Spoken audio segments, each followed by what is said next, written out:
আব্বু, আজ কি গরুর হাটে যাব? হ্যাঁ আব্বু, আমি আগে গরু দেখব। হ্যাঁ, আজ সবাই মিলে যাব।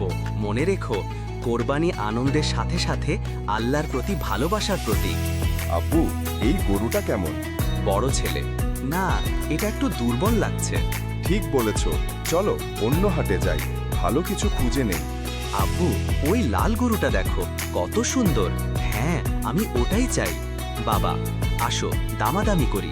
বিক্রেতা, ভাই, গরুটা ভালো, দাম একটু কমিয়ে দিলাম। বাবা, ঠিক আছে, আলহামদুলিল্লাহ, এই গরুই নিব।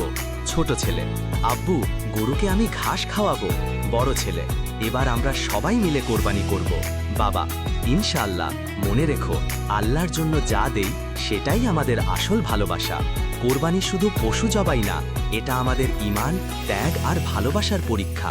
আসুন এই শিক্ষা আমাদের সন্তানদের মাঝে ছড়িয়ে দিই।